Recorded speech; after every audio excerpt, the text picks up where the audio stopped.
여섯 번째 노트부터 6, 7, 8, 9 여기까지는 객체 지향 얘기는 아니고 자바의 기본적인 내용과 관련된 부분들입니다. 그래서 다른 프로그래밍 언어들을 잘 익히신 분들은 이 파트는 되게 쉬울 거예요.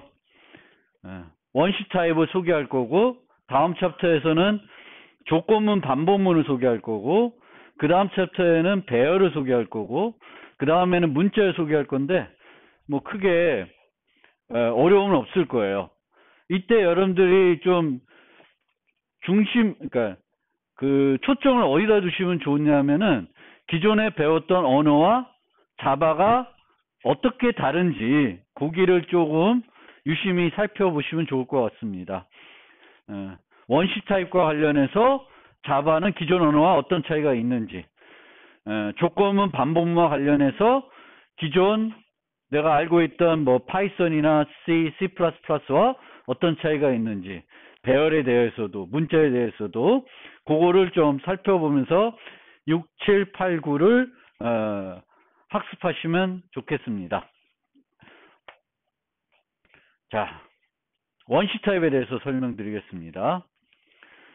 요약을 먼저 하겠습니다. 그래서 자바의 원시 타입의 특징을 살펴보면은 자바는 원시 타입을 값 타입 변수로만 처리할 수 있습니다. 원시 타입에 대해서는 참조가 가능하지 않습니다. 원시 타입이 차지하는 공간의 크기가 표준에 정의되어 있습니다. 어떤 환경에서 자바를 수행하든 간에 늘 크기는 고정되어 있어요. 자바는 운영체제를 통해서 프로그램을 실행하는 것이 아니라 JVM을 통해서 실행하는 거기 때문에 이거를 맞추고 있습니다. 이렇게 한 이유는 자바는 원래 목표가 어떤 컴퓨팅 환경에서 수행하든 동일한 결과를 얻고 싶었어요. 그러기 위해서는 환경에 최적화된 크기를 쓰는 게 아니라 정해놓은 크기를 어느 환경에 가서든 써야지만 동일한 결과를 얻을 수 있게 됩니다. 어떤 환경에 가서는 오버플로 나고 어떨 때는 오버플로 안 나고 이러면 안 되겠죠. 그래서 차지하는 공간의 크기가 늘 고정되어 있다. 그 다음에 부호가 있는 정수 타입만 제공합니다.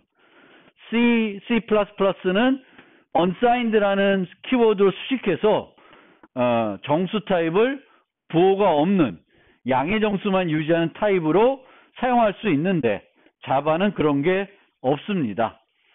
그 다음에 자바는 꽤 최근에 C에 비해서는 꽤 최근에 만들어진 언어였기 때문에 기본 그 문자형 코드로 ASCII 코드를 쓰는 것이 아니라 유니코드를 쓰고 있고요. 유니코드를 쓰니까 기본 크기가 2바이트입니다. 보통 우리가 C에서는 캐릭터가 1바이트예요. 기본 크기가. 근데 자바는 2바이트다. 이걸 알아두시고,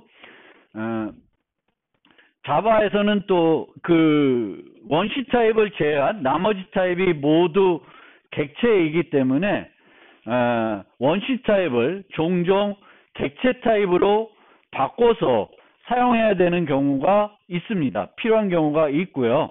그걸 위해서 자바랭에 원시 타입을 객체 타입으로 바꿔줄 수 있는 클래스들이 있습니다. 이 클래스들을 래퍼 클래스라고 그래요. 원시 타입을 포장해서 객체로 만들어주는 거고, 그 객체는 내부적으로 해당 원시 타입 값을 하나 유지하는 그런 객체가 됩니다. 이 원시 타입을 객체를 다시 원시 타입으로 바꾸는 것은 자동적으로 해줘요. 자바에서는 필요할 때 자동적으로 원시 타입을 객체를 원시 타입으로 바꿔줍니다. 그거를 오토박싱, 언박싱 기능이라고 그래요. 그래서 개발자 입장에서는 되게 편리하게 쓸 수 있는 기능이지만 이 변환하는 과정에서는 비용이 소요되기 때문에 불필요하게 원시 타입을 객체로 바꾼다든지 객체를 원시 타입으로 바꾸는 건 바람직하지 않습니다.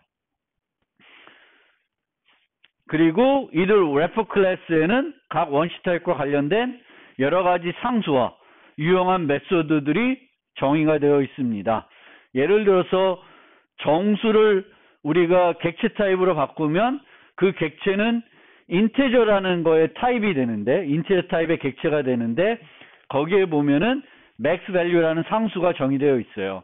이 맥스 밸류는 정수의 최대값을 나타내고 있습니다. 그래서 각각 원시 타입과 관련된 상수들, 또 메소드들이 거기에 많이 정의가 되어 있으니까 우리가 프로그램할 때 이들을 적극 활용하시면 되겠습니다. 그러면 이제 개별적으로 정수 타입부터 살펴보겠습니다. 정수 타입은 자바에는 총 8가지 원시 타입이 있는데 그 중에 4개가 정수, 2개가 부동소수, 하나가 문자, 나머지 하나가 이제 논리형입니다. 그래서 총 8가지가 있는데 정수형 4가지는 바이트, 쇼트, 인트, 롱 4개가 있습니다. 그 중에 기본 타입이 int예요. 기본 타입이 int. 그래서 이 기본 타입이라는 건 자바에서는 10이라는 어떤 정수 상수를 쓰면 아무것도 전미사도 안 붙이고 10이라는 걸 쓰면 얘는 무슨 타입이 돼요? int 타입이 되는 거예요. 그래서 얘를 기본 타입이라고 하는 거예요. 기본 타입. 그래서 정수의 기본 타입은 int이다. 이렇게 말씀하고, 그 설명드린 바와 같이 자바는 부호가 있는 정수 타입만 존재합니다. 언사인 개념이 없다. 항상 음수도 될 수 있고 양수도 될 수 있습니다. 그리고 내부적으로 이 정수들은 어떻게 표현이 되냐면 이해 보수법을 사용합니다. 여러분들 이해 보수법은 다 알죠? 모르면 안 돼요. 이해 보수법 잘 알아두시고요. 이해 보수법에 의하면은 맨 앞에 있는 수가 1이면은 음수에 해당돼요. 근데 그가 그 1이 단지 음수를 나타내는 요소로만 쓰이는 게 아니라 어떤 특정한 값이 되는 거죠. 그래서 이제 전체적인 값이 되는데 우리가 특정 비트를 이용해서 정수를 표현하게 될 것이고, 그러면 총 표현할 수 있는 정수의 개수는 짝수개가 되겠죠. 그리고 그 부호가 있는 정수이니까 항상 이 범위 내에 뭐가 포함되어 있냐면 0이 포함되어 있어요. 전체는 짝수개인데 0이 포함되어 있다 보니까 대칭적이지 않죠. 양수의 개수와 음수의 개수가 일치하지 않아요. 뭐가 항상 많아요? 이해보수에서는 음수가 하나 더 많습니다. 그 얘기는 제일 작은 값, 그 음수에 해당되는 제일 작은 값, 거기에 대응되는 양수는 존재하지 않아요. 그 부분을 늘 생각하면서 프로그래밍 해야 돼요. 거기에 어떤 오버플로우 문제가 발생할 수 있습니다. 그래서 그것도 잘 생각하시고, 정수 상수는 4가지 형태로 표현할 수 있는데 주로 우리는 10진수로 표현하겠죠. 그게 제일 편하니까. 근데 필요하면 2진수, 8진수, 16진수로 표현할 수 있고, 이런 걸로 표현하기 위해서는 앞에 요 접두사를 붙이면 돼요. 그리고 꼭 10진수 같은 경우는 아니더라도 붙일 수 있는데 세 자릿수마다 이 언더스코어를 이용해 가지고 구분자를 그 정수상수 내에 집어넣을 수 있습니다. 그래서 긴 정수상수는 한눈에 읽기가 불편하니까 우리가 보통 쓸 때는 콤마로 세 자릿수마다 표현하는데, 그렇게 해서 나타낼 수는 없으니까 콤마는 다른 용도로 또 많이 쓰이니까 쓸 수가 없고 언더스코어를 써서 중간중간에 구분할 수 있습니다. 얘를 뭐 이렇게 쓸 수 있지만 이렇게는 절대 아무도 안 써요. 그렇죠? 이렇게는 절대 안 쓰고 세 자릿수마다 필요하시면 구분하기 위해서 쓸 수 있습니다. 뭐 이렇게 쓴다고 오류는 안 나겠죠. 오류는 안 나는데 이렇게 쓸 일은 없을 것이고요. 그 다음에 요때 가서 설명드려도 되겠지만 요 캐릭터 바이트 쇼트는 그 타입의 값을 이용해서 계산을 하게 되면은 자동적으로 int로 변환돼서 계산이 이루어집니다. 즉 int보다 작은 정수 타입들은 그걸 이용해서 계산할 때는 그 타입을 이용해서 계산하는 게 아니라 int로 바꿔서 계산이 이루어집니다. 보통은 우리가 그 컴퓨터에서 가장 사용하기 편한 타입이 int 크기를 잡게 되는데, 그보다 작은 것도 실제적으로 컴퓨터 내부로 들어가면은 그 크기를 차지해서 CPU 내에 저장이 되게 돼 있어요. 그래서 이 캐릭터나 바이트나 쇼트는 실제 계산하는 과정에서는 int로 변환이 된다. 요것도 잘 기억을 해 두시고요. 그러면 이제 int 타입을 직접적으로 보면은 int 타입의 크기는 4바이트입니다. 4바이트이고 범위가 도메인이 이렇게 돼요. 그리고 이제 요 값은 mean value, integer mean value. 요 값을 원하면 이제 integer mean value를 이용하면 되겠고, 요 값을 원하면 integer.max value를 이용하면 됩니다. 얘네들은 그러면 integer 클래스에 어떤 수식어가 붙은 멤버 변수일까요? public, static, final 인 애들이 되겠죠. public이니까 이렇게 접근할 수 있을 것이고, final이겠죠. 상수이겠죠. 그리고 얘네들을 static, 얘네들은 여러 개 만들 이유가 없으니까 static이 될 겁니다. 그래서 얘네들은 public, static, final한 상수들이고 우리가 얘 필요할 때 쓰면 돼요. 얘 오류는 뭘까요? 요 값은 어떻게 돼요? 요 값은 얘보다 커요, 작아요? 크죠? 근데 여기에 수식이 없어. 그러면 얘를 뭘로 해석하려고 그래요? 자바는 int로 해석하려고 그럽니다. 근데 int보다는 범위가 커요. 그러면 오류예요. 이거 문법 오류가 나요. 그래서 얘는 지금 문법 오류가 됩니다. 요 자체가 문법 오류예요. 요 상수를, 그러니까 int의 범위를 벗어난 상수를 어떤 수식어 없이 쓰고 있어요. 그러면 오류가 납니다. 우리가 앞서 봤던 것처럼 정수를 가지고 우리가 프로그램을 할 때 가장 주의해야 되는 게 오버플로우입니다. 오버플로우. 정수는 요 범위, int는 요 범위 내에서만, 이 범위 내에 있는 모든 값은 다 나타낼 수 있죠. 근데 이 범위를 벗어난 값은 int로는 나타낼 수가 없어요.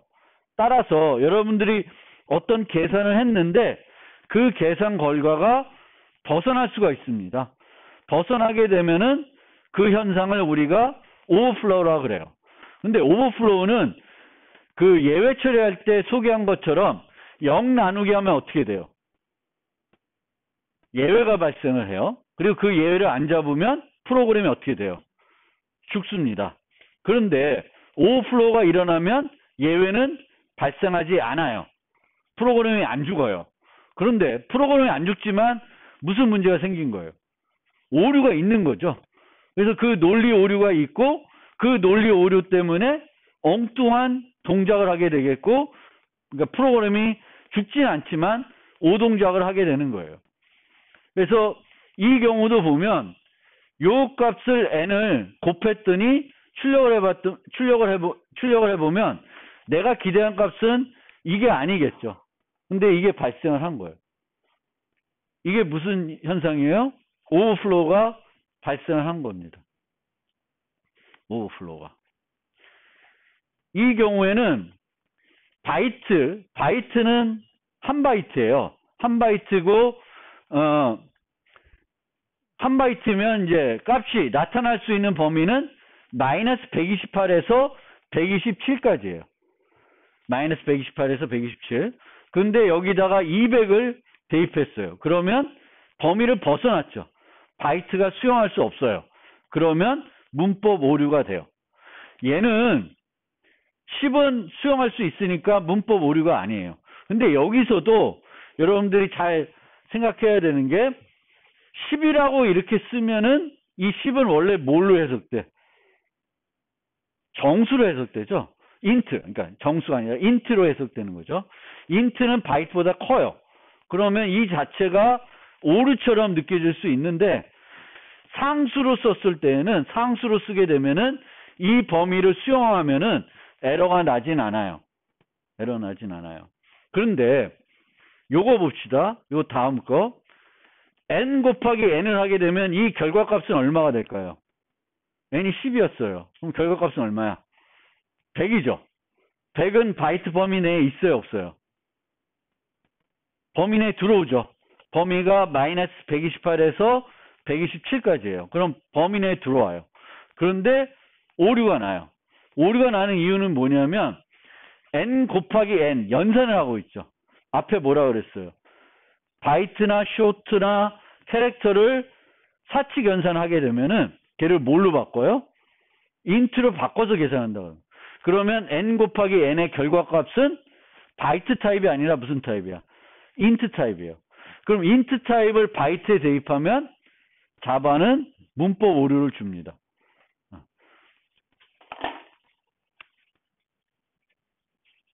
이거는 오류가 아니에요.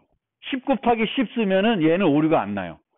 상수식은 상수식의 결과를 계산한 다음에 유효한 범위 내에 있으면 오케이예요. 근데 변수가 들어간 식들은 이 값을 미리 계산하지 않습니다.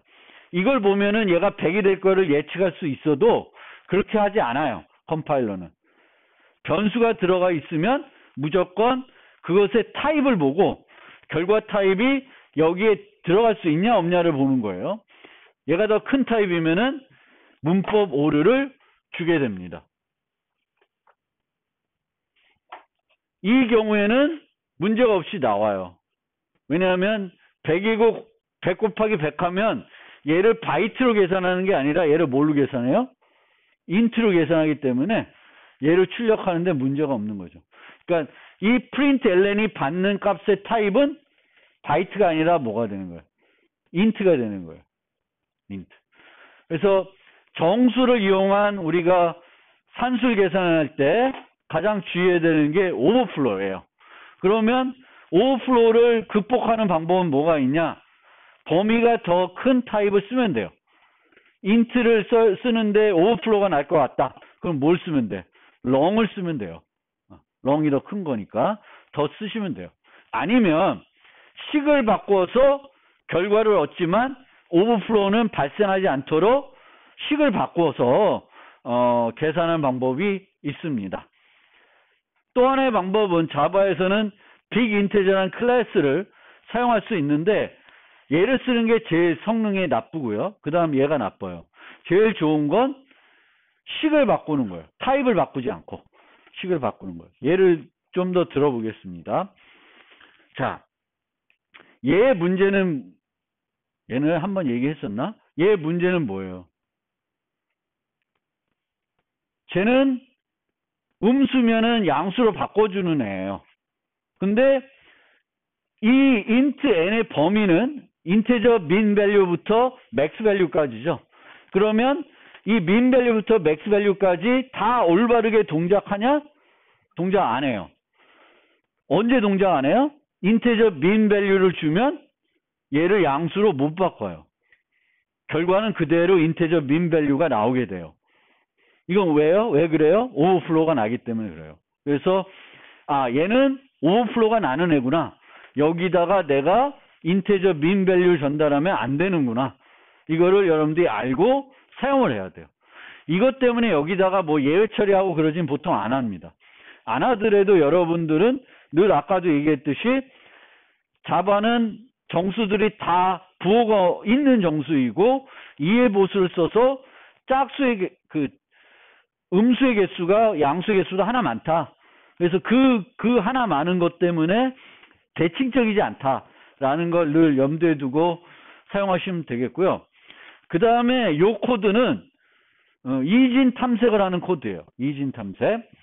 정렬되어 있는 배열이 있을 때 빠르게 값을 찾을 때 쓰는 그 알고리즘입니다. 그럼 이 알고리즘에서 보면은 문제점이 어디에 있냐? 어디에 문제점이 있냐? 여기에 있습니다.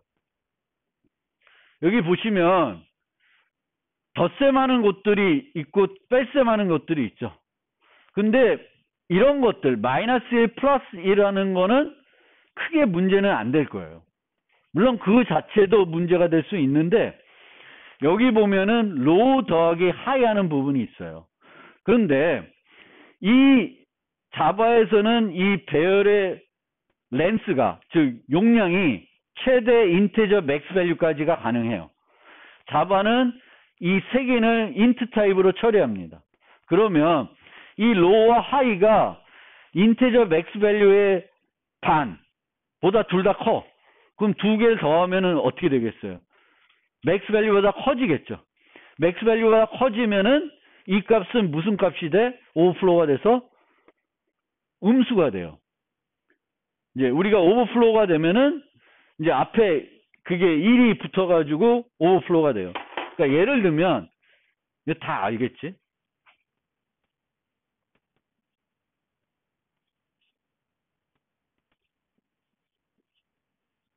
얘가 얼마야? 얘가 5고 6이죠. 4비트.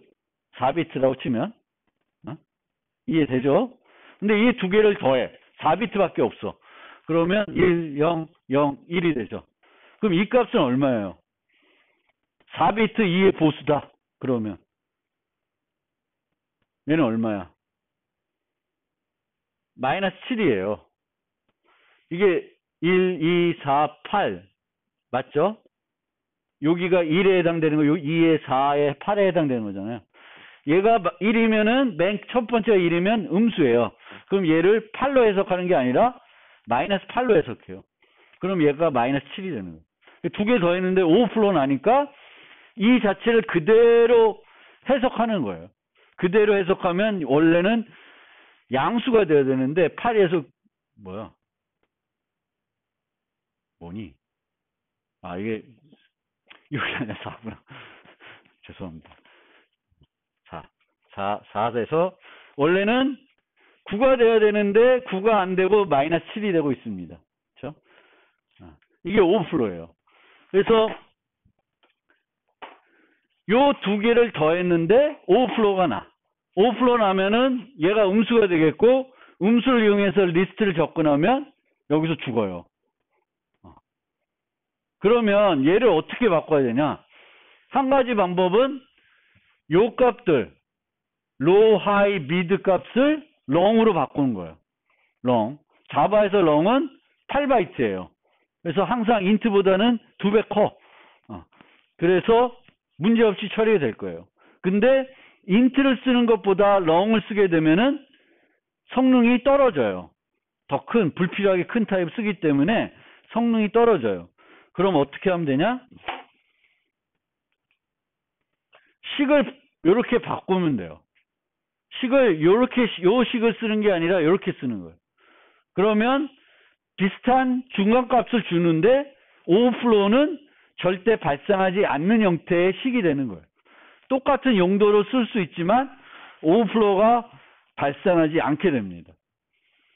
하이에서 로우를 빼봤자 저거는 오버플로우가 발생할 수 없어요. 하이와 로우는 둘 다 양수이고 하이가 로우보다는 큰 애예요.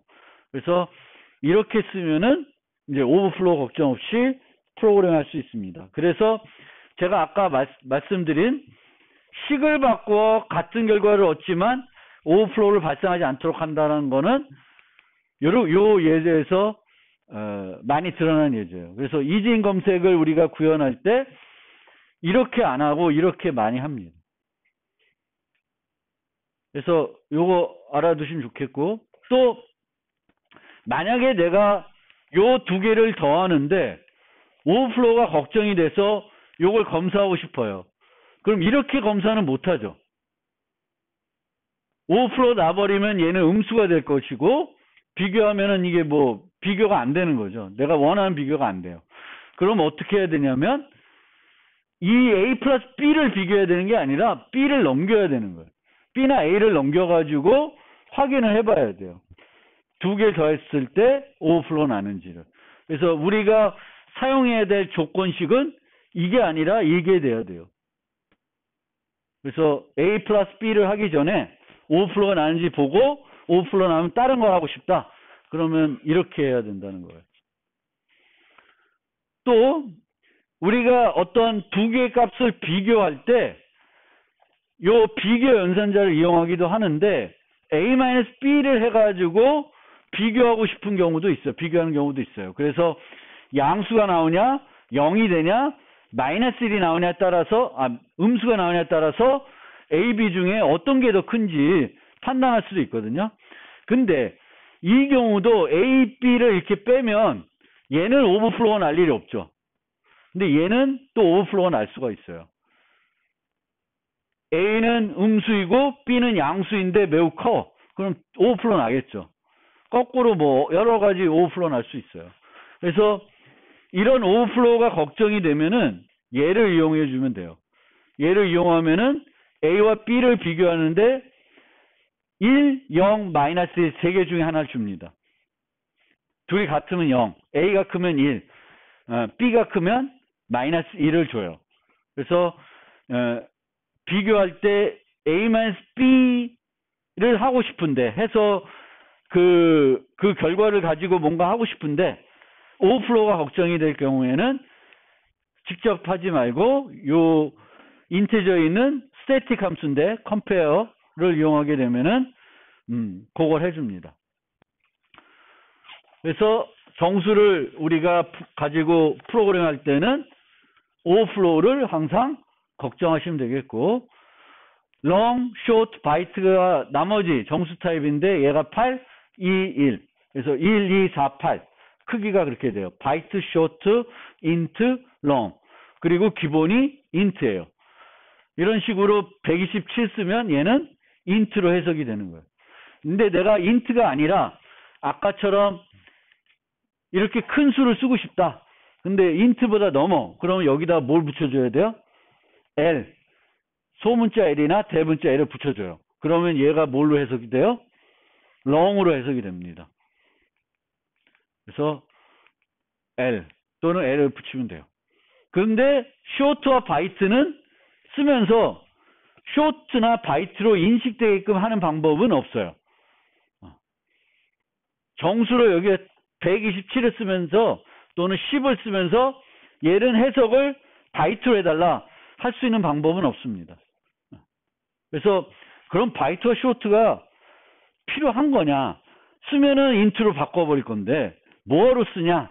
이렇게 생각할 수 있는데 주로 쇼트와 바이트는 어디서 많이 쓰냐면은 저장할 때 파일에 저장할 때는 1바이트로 저장하는 거랑 4바이트 저장하는 거는 파일 크기가 달라지죠. 또 통신으로 메시지를 보낼 때 4바이트 정수를 보내는 거하고 1바이트 바이트 하나 보내는 거하고는 또 달라요. 그래서 이 바이트와 쇼트는 공간을 절약하기 위해서 파일 처리할 때나 통신할 때 많이 쓰는 타입이고 일반적인 프로그램 할 때는 바이트 쇼트를 사용할 일은 별로 없어요. 물론 또 언제 쓰면 괜찮을까? 공간이 걱정될 때. 내가 쓰는 데이터는 충분히 적어. 그래서 쇼트 갖고도 충분히 돼. 근데 써봤자 늘 인트로 바꿀 거니까 쓸 이유가 있나? 생각하는데 어떨 때 쓰면 괜찮을까요?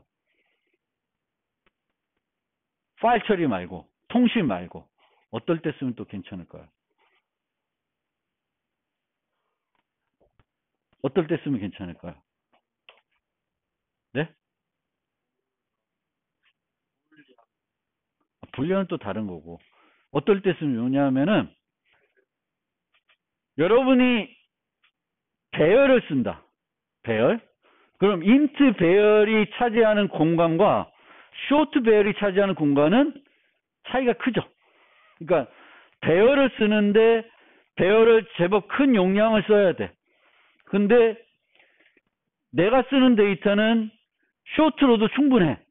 그러면 인트 배열보다는 쇼트 배열을 쓰면은 뭘 절약할 수 있어요? 메모리 공간을 상당히 절약할 수 있겠죠. 그러니까 이 쇼트와 바이트는 쇼트 i라고 하나 쓸 때에는 거의 의미가 없어요. 왜? 다 인트로 바꿔서 처리하니까. 근데 배열, 배열같이 이제 여러 개를 유지해야 돼. 많이 유지해야 돼. 그럴 경우에 메모리를 좀 절약하고 싶다. 그러면 인트 배열 대신에 쇼트 배열을 쓸 수 있죠. 그래서 배열 같은 거 쓸 때는 조금 이 쇼트와 바이트가 의미가 있을 수 있습니다. 단 여기서 아까 말씀드린 것처럼 내가 쓰는 데이터가 쇼트로 충분해야지. 그래야 배열을 쓸 거잖아요. 그래서 그 생각을 하시면 되겠습니다. 정수, 산술, 연산. 특별히 여러분들이 모르는 거 없을 것 같고요. 어쨌든 우리가 이항연산을 할 때 두 개의 타입이 다르면 계산을 어떻게 해요? 타입을 일치시킨 다음에 계산하게 됩니다. 그래서 1 더하기 1.5는 1.0 더하기 1.5가 되는 거죠. 그래서 타입을 일치시켜서 한다는 거 기억해 두시면 좋겠고, 정수 나눗셈과 부동수 나눗셈 다른 거고요. 다 아시겠고, 나머지 연산이 또 정수 관련해서 있는데, 이 나머지 연산 중 P연산자가 음수일 때 어떻게 되는지 혹시 모르시는 분은 요 식을 좀 기억해 주시면 좋겠고, 저 같은 경우에는 음수가 될 수 있는 경우에는 나머지 연산 거의 안 씁니다. 머리가 아파서. 판단이 잘 안 되니까, 직관적이지 못하니까 잘 안 써요. 나머지 연산이 다 양수일 때는 직관적이잖아요.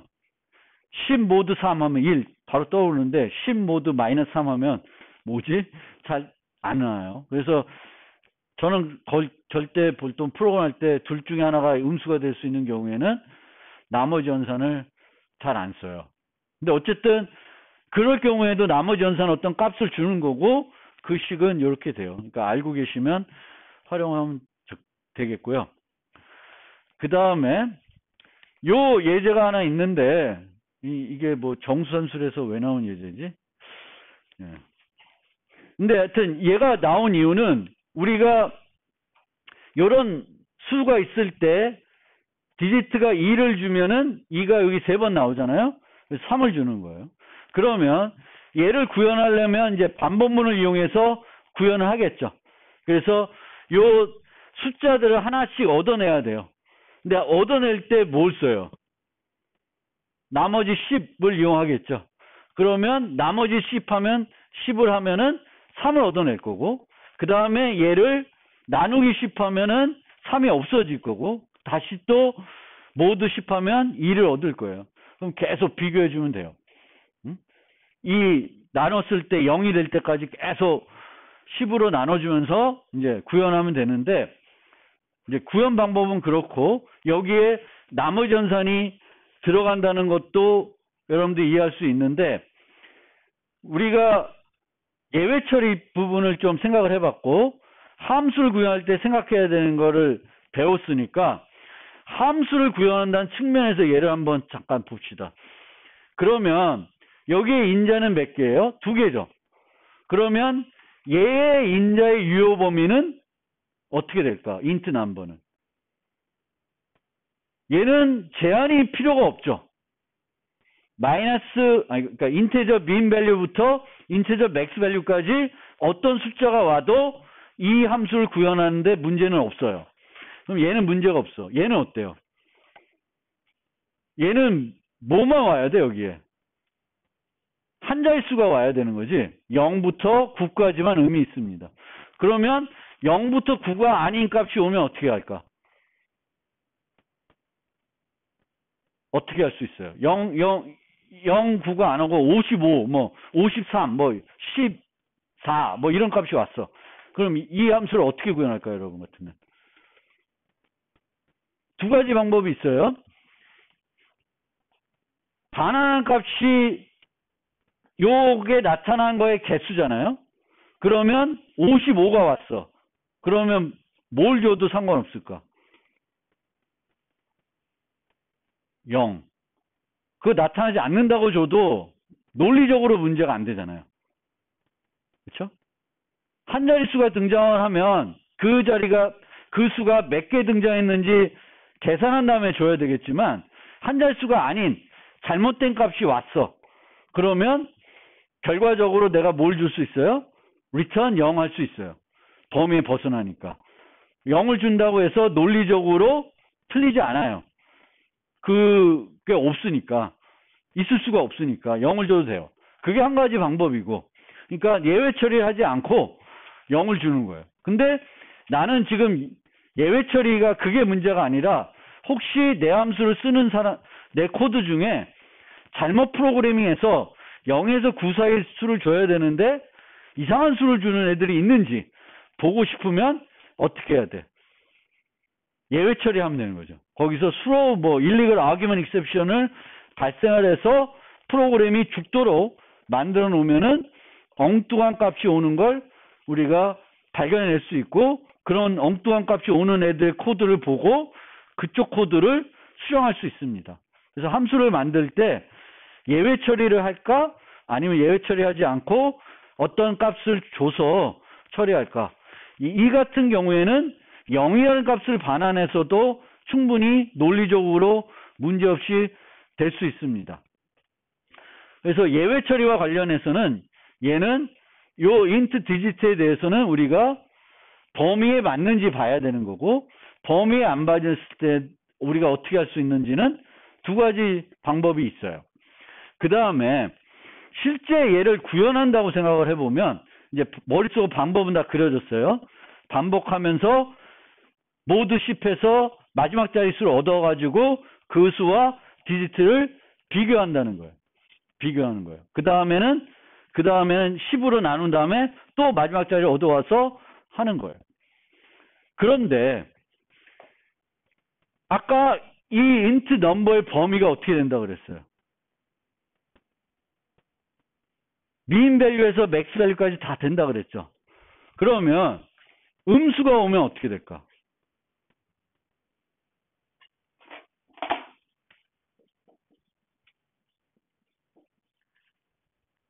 이거의 결과값이 얼마일까? 마이너스 123이에요. 123 모드 10은 3이죠. 3이에요.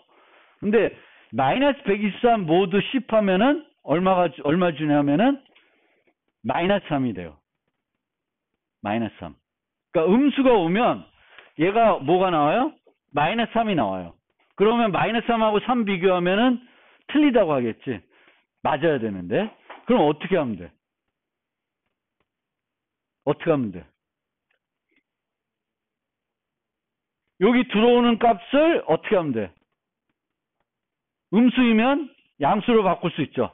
근데 그렇게 하는 게 좋은가? 왜 안 좋아요? 여기에 뭐가 들어오면 그렇게 하면 안 돼. 여기에 인테저 min 밸류가 들어오면 안 되죠. 그럼 어떻게 해야 돼? 어디를 부호로 바꿔줘야 돼? 넘버의 부호를 바꾸는 게 아니라 요 결과값의 부호를 바꿔주면 돼요.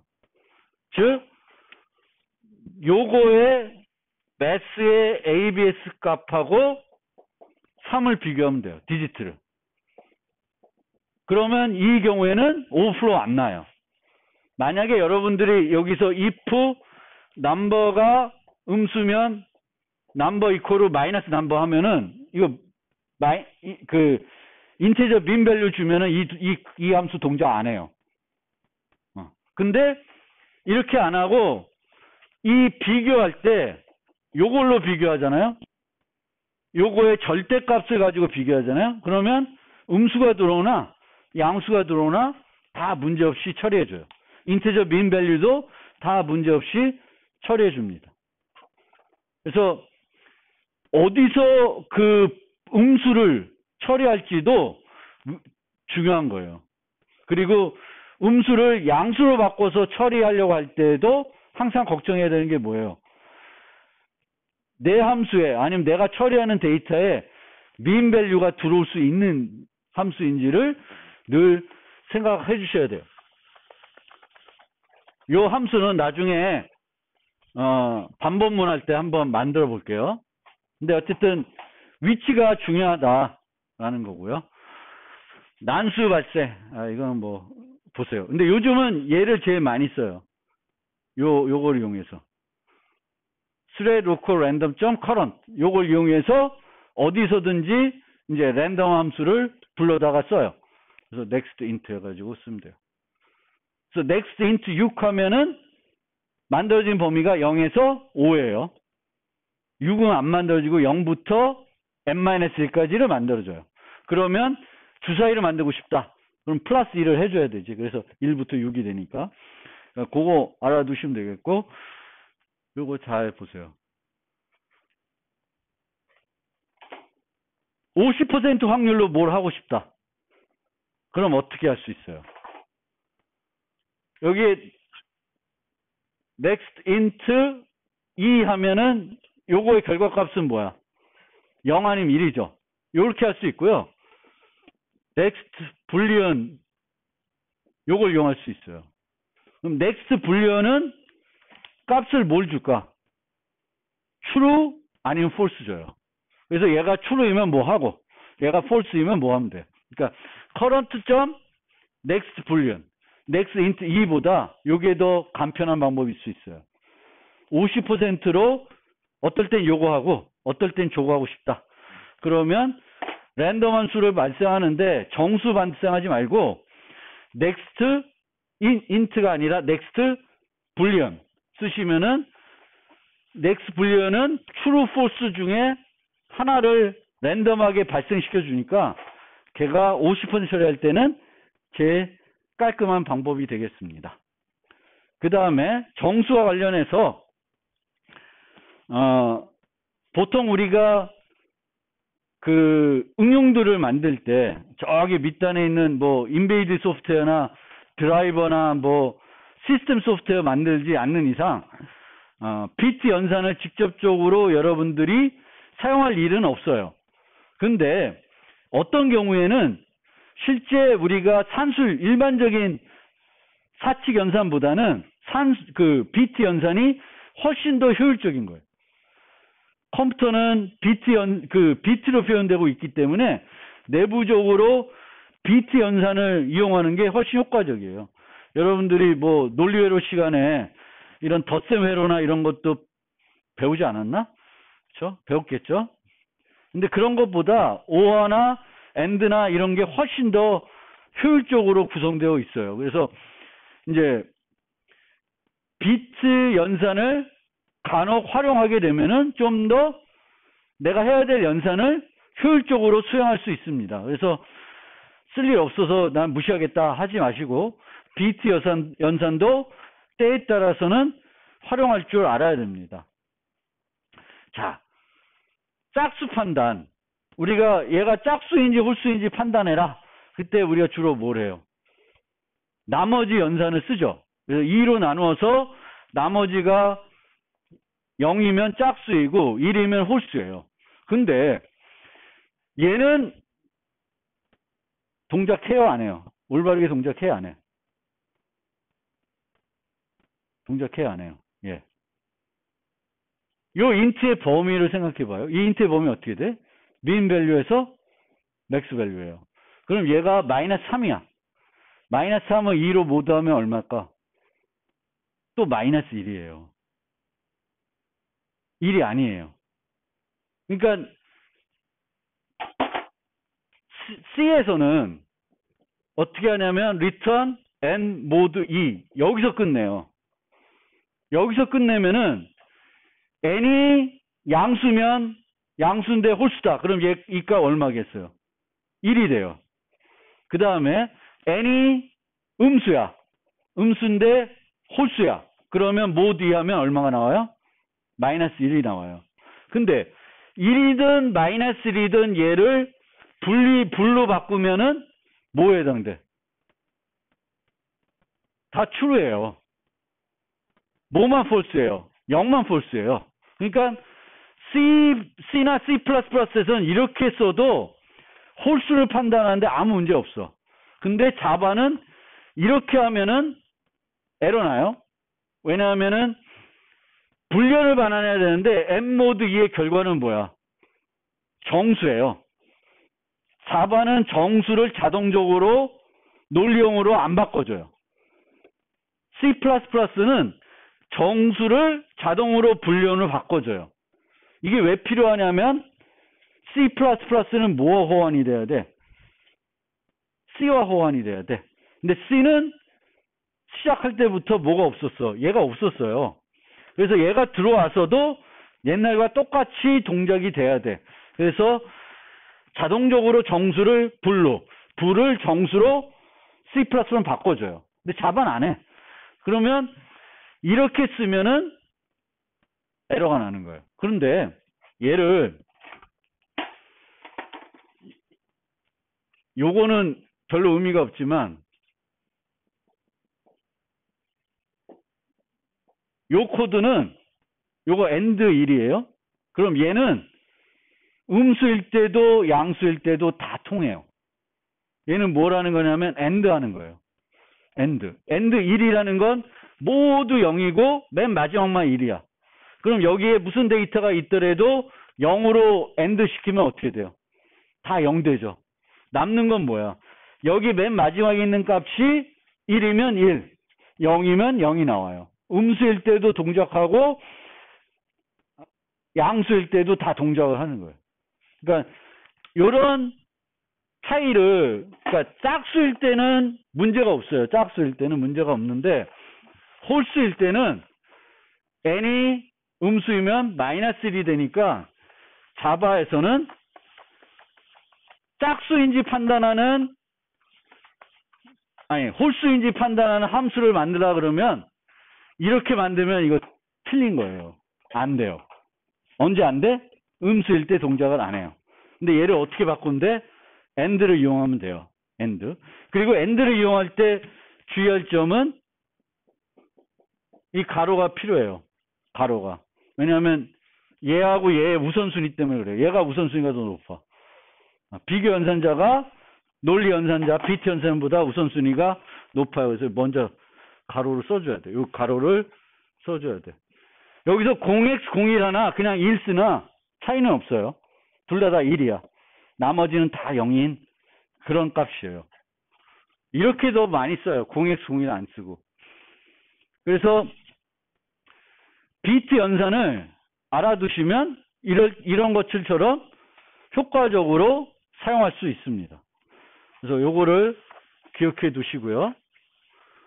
그 다음에 리트 코드 보면 나오는 문제 중 하나 이런 문제가 있는데, 이거 뭐 저한테 C++로 쓰면은 들었을 내용인데, 주어진 정수가 2의 거듭제곱인지 판단해라. 2의 거듭제곱인지 주어진 정수가.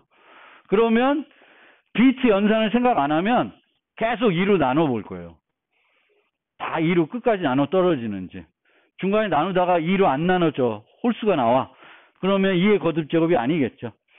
그래서 그렇게 판단할 수 있는데, 우리가 10의 거듭제곱이든 2의 거듭제곱이든 비트 형태로 표현하면은 이게 비트 표현일 때 이 1의 개수가 몇 개 나오면은 2의 거듭제곱일까? 하나만 나와야 돼. 비트가 1인 게 하나만 있어야 2의 거듭제곱이 돼요. 우리도 이게 이렇게 되잖아. 1, 10, 100, 1000 이게 다 10의 거듭제곱이잖아요. 근데 얘를 그냥 2의 이진수로 생각하면은 얘가 1, 2, 4, 8, 16 이렇게 가는 거 아니에요. 그렇죠? 그러면 이 비트 표현에서 1인 값이 1인 비트가 몇 개? 하나만 있으면 2의 거듭제곱이에요. 그러면 그걸 어떻게 쉽게 판단할까? 하나는 그냥 세는 거예요. 하나를 비트가 1이 몇 개인지를 세는 거야. 세는 거예요. 근데 1이 몇 개인지 어떻게 세? 중간에 있는 비트가 1인지 판단하는 건 어려워요. 그럼 어느 거 판단하기 쉬워요? 비트가 쭉 있을 때 맨 마지막 거는 판단하기 쉬워요. 아까 이렇게 한 것처럼. 그러면 얘를 비교해 본 다음에 그 다음에 얘를 봐야 돼. 근데 얘를 보려면 어떻게 해야 돼? 이쪽으로 이동시키면 되지. 그러니까 한 비트씩 이동시키면서 비트가 1인지 보는 거예요. 그러면 이거의 포문은 몇 번 돌아갈까? 최악의 경우 4바이트니까 32번 돌아가면 돼요. 그렇죠? 32번을 돌리면은 이제 1의 개수가 하나인지 여러 개인지 알 수 있습니다. 근데 이렇게 하는 거는 효율적인 방법이 아니고 더 효율적인 방법은 m 이건가? 아, 기억도 안 난다. m 빼기 n이가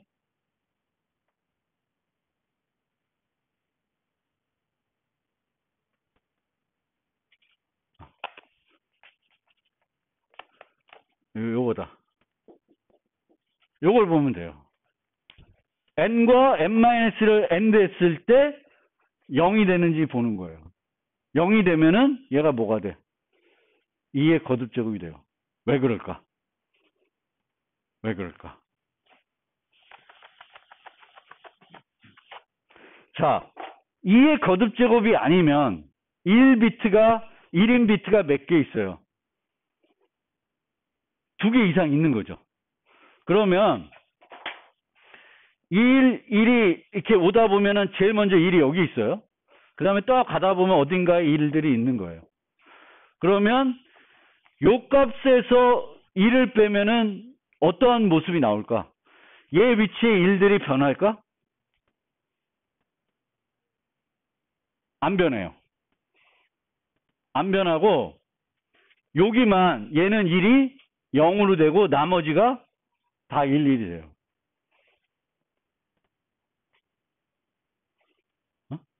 그러면 얘네를 AND 하면은 요 부분은 어떻게 돼요?